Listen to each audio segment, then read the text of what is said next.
Welcome back, guys. Pro League continues right here on MLG.tv. Puckett and Benson in the studio tonight. Hello. And we just watched the best match of Pro League yet. Swarm Gaming with a new pickup.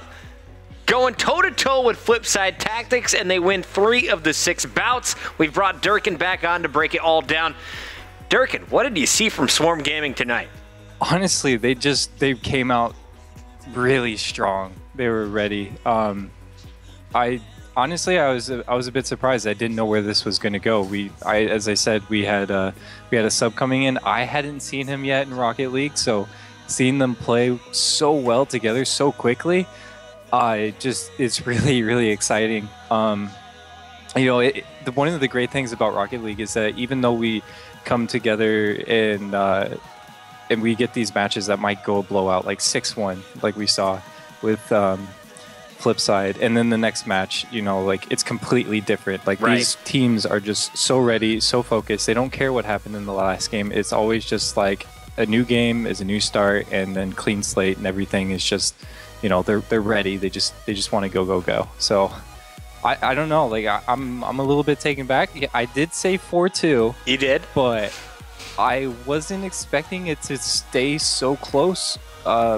Throughout, even in the later games, like De Boer just, getting that final goal into secured in OT. That was great because they just punishing really hard and kept up with their offensive pressure. Like, honestly, besides that 6-1 game, just the offensive pressure and aggression coming out of Swarm Gaming was just really, really good, and they were super confident, and it just showed throughout the entire series. So that was so much fun to watch. It was pretty incredible to watch that all play out. I think we are all kind of surprised by Ronaldo's play. I thought De Boer played really well in that final game. You saw him kind of with the finisher. I think that everyone is going to remember. What did you see from Flipside tonight? Were there mistakes being made? Were their opponents just playing at their same level?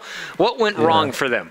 So, I don't want to say that they're making any huge mistakes. Maybe their clears weren't as good, because you saw there was 2 saves there at the end in the last game, but the clears were just really weak. Yeah. But it's just kind of what I was saying before, is that really Flipside didn't have control of the game like they normally would. Maybe it just, I don't know, they had some really great teamwork, but then there was some very long lulls where they weren't really giving it their all. Not that they weren't giving it their all, it's just, they didn't have control. And that's really what it came down to, is that the teamwork was a lot stronger out of Swarm Gaming. They were working as a well-oiled machine. And, like you said, you're wondering if there was really any mistakes. I didn't see too many mistakes, honestly. I just saw some really good plays. Maybe some mispositioning and some missed goals, but that happens with every single game. So just really good gameplay from both teams. If you can't really just put your finger on it, it's obviously not that big of a mistake. I think we just kind of saw an even playing field between the 2 squads. Now Ben is switching up the lobby here, so we'll let our players know where we're going here. But coming up next, we're going to see the NA battle, Mad Magic versus Perfect Storm. Shane said it's going to be a 5-1. Where are you going here, Dirkened?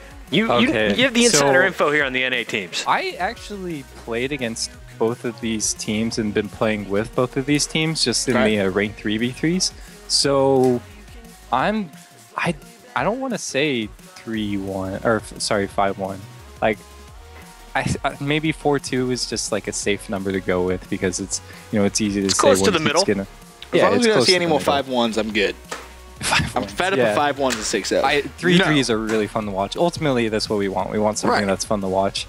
I'm honestly just trying to think if Mad Magic has played against Perfect Storm, and if I'm remembering correctly, I don't believe that they did in the qualifier series. So, as it stands in the division, went straight through it. Mad Magic are 0-6, Perfect Storm are 1-5. This is a huge, huge game for both these 2 teams. If someone can come out and hit, a 5-1, Yeah. That's great for Perfect Storm. They'll be even. Yeah, Mad Magic kind of close to even there. Really looking for a 6-0. Don't think that's going to happen, though, going to be honest. Yeah. I'm definitely going to go along with Shane, and I'm going to say Perfect Storm is going to win this. Okay. But they do have a newer player, Fickle Platypus. He's a very good player. I'm just wondering. I love the names the Rocket League guys come up with. Like, team names, player names. Blows my mind. It's awesome. It's excellent. He didn't know who Elmer Fudd was. He just thought it was a cool name. It's a cool name. Yeah. Elmer Fudd. Okay. Dirken, talk to me a little bit about this Perfect Storm lineup. Who's their best player, in your opinion? Okay, so I'm actually going to go with Elmer Fudd. So I haven't... I told you. Yeah. Sorry. So he's like kind of, I don't want to say like self-proclaimed best non-SARP player, you know, new player to the whole scene, but he is a really, really good player. So I just want to see him turn it up and really perform. I'm just wondering from both teams, like, who's going to be their defensive rock? And I'm pretty sure for Perfect Storm, it's going to be Jacob, as you know, they're kind of just like, I don't know, like you have a lot of your you just have one guy kind of sit back and like try and clear it out while you got two guys really going at it. But for the most part, like, you don't see so much of a really solid position as a goalie from a lot of these teams. It's just, I don't know, like I really just want to see like who is gonna perform as the defensive player. So right. It's so much more prevalent in the NA scene to have kind of that setup goalie. When you were watching Flipside Tactics and when you were watching Swarm Gaming earlier, do you think of having a more defensive player permanently would have benefited either team? It's hard to say. Like, a lot of their goals were just, they came out of you know, like badly positioned defensive players. So definitely it could have. But in order to have that person that's actually chilling back, you really need to have a lot of confidence in those two people that are up front. And the reason why it works so well for Cosmic Aftershock is that Kronovi and Sad Jr., they go way back. These two have been playing together forever. So their communication and their chemistry is amazing. So you can really expect these two guys to be able to like hold their own up against, you know, 2v3. So that's why you can expect to see somebody playing back. Like, if I were, I would definitely be playing back. Like, hey, guys, do your thing. Now, I don't feel like I've seen nearly enough of these guys to really say if like, you know, if they can really trust each other. Well, I don't want to say that, because Cook's here, Mike Rules, Marky Doodle, they're three fantastic strikers, all around players, but I don't know, maybe they just expect to have all their aggression work out for them. And you look at the games they lost, and it was really just one or two goals. When they won, it was a bit of a landslide. But this is where this whole debate of like how they play in the game is so interesting, because if they leave a player back, okay, great, they're not going to concede, but they're not going to score as many goals. It's as simple as that. You lose that. And that's where the contrasting playstyle between the North Americans and the Europeans is so interesting, because you look at like football, for example, if you're playing a 4-4-2 against, you know, like a 5-3-1, like stuff can change like massively different. Like your formation is huge. Like, and how the formations go up against each other and the playstyles go up against each other is massive. And that's what we've seen. Every time a European team has played a North American team, sometimes the playstyle will work, sometimes it won't. Sometimes dribbling will work, sometimes aerial play is massive. And it really comes down to which teams can adapt the quickest to the other team you're playing against. And even like in that last game, European versus European, yes, we saw more aerials, but you still saw like contrasting playstyles for most of the time. I'm wondering, you put a goalie in, is Marky Duda? Is he a good player?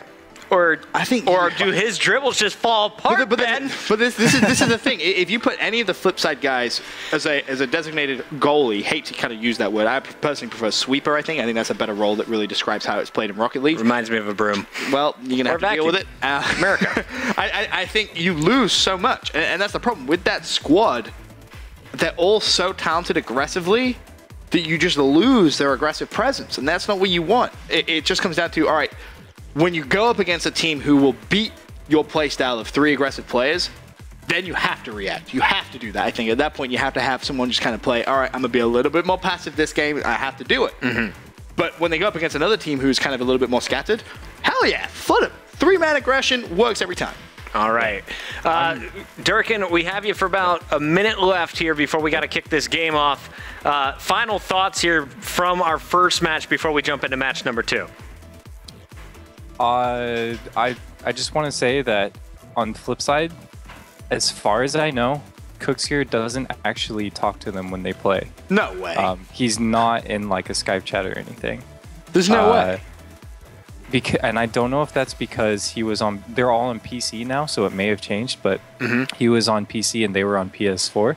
So originally, I just figured maybe it's because he's Italian. His English isn't good enough. He doesn't believe it is. But yeah, I don't know. That is absolutely unbelievable. I would learn Italian just to play on Cooks' team. Absolutely, me too. We'll get Italian classes. It sounds like they don't even need to speak, though, to score some of those amazing goals. Are you serious right now, Dirkened? No, I'm 100% serious.